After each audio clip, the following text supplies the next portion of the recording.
NCP senior నేత Maharashtra deputy CM Ajit Pawar విమాన ప్రమాదంలో దుర్మరణం చెందడం యావత్ దేశాన్ని షాక్కు గురిచేసింది. అయితే ఈ ఘటన మరోసారి రాజకీయ నేతల హెలికాప్టర్ విమాన ప్రయాణాల భద్రతపై పలు ప్రశ్నలు లేవనెత్తింది. గతంలో కూడా పలువురు ప్రముఖ నేతలు ఇలాంటి ప్రమాదాల్లో ప్రాణాలు కోల్పోయి దేశాన్ని విషాదంలో ముంచారు.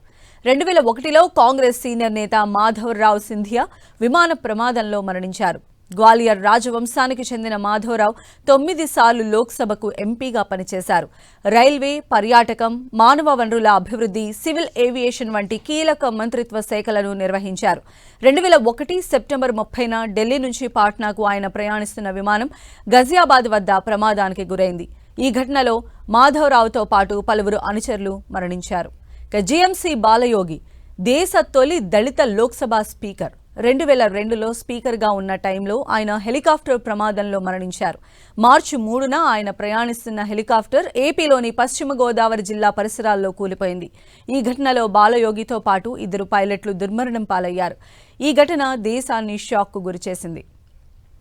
వైఎస్ రాజశేఖర్ రెడ్డి ఉమ్మడి ఆంధ్రప్రదేశ్కి రెండవసారి సీఎంగా ఉన్న సమయంలో హెలికాప్టర్ ప్రమాదంలో మరణించారు. 2009 సెప్టెంబర్ 2వ తేదీన ఆయన ప్రయాణిస్తున్న హెలికాప్టర్ బేగంపేట్ నుంచి బయలుదేరిన గంట సేపటికి నల్లమల అటవీ ప్రాంతంలో కూలిపోయింది. ఈ ఘటనలో వైఎస్ఆర్ సహా 5 దుర్మరణం పాలయ్యారు. ఈ ఘటన తెలుగు రాష్ట్రాలను తీవ్ర దిగ్భ్రాంతికి గురిచేసింది. గుజరాత్ మాజీ ముఖ్యమంత్రి విజయ్ రూపానీ 2025 జూన్ 12న జరిగిన ఎయిర్ ఇండియా విమాన ప్రమాదంలో మరణించారు. అహ్మదాబాద్ నుంచి లండన్ బయలుదేరిన విమానం టేకాఫ్ అయిన కొద్ది సెకండ్లకే కుప్పకూలి పేలిపోయింది. ఆయన మరణం గుజరాత్ రాజకీయాల్లో తీవ్ర విషాదాన్ని నింపింది. ఈ ఘటనలో మొత్తం 260 మంది మరణించారు.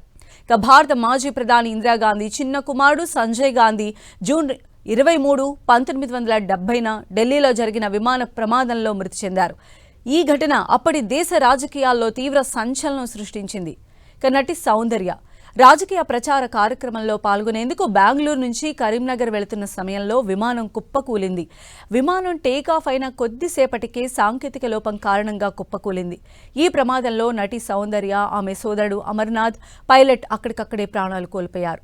ఆ సమయంలో సౌందర్య బీజేపీ అభ్యర్థి తరపున ఎన్నికల ప్రచారంలో పాల్గొంటున్నారు. ఈ ఘటన సినీ, పరిశ్రమ, రాజకీయ వర్గాల్లోనూ తీవ్ర విషాదాన్ని నింపింది. బిపిన్ రావత్ డిసెంబర్ 8, 2021న జరిగిన MI-17 V5 హెలికాప్టర్ ప్రమాదంలో Indian chief of defence staff general Bipin Rawat మరణించారు. ఈ ప్రమాదంలో జనరల్ బిపిన్ రావత్ భార్య మధులికా రావత్ సహా మొత్తం 12 మంది మరణించారు. తమిళనాడులోని కానూరు సమీపంలో పర్వతాలలో హెలికాప్టర్ కూలిపోయింది.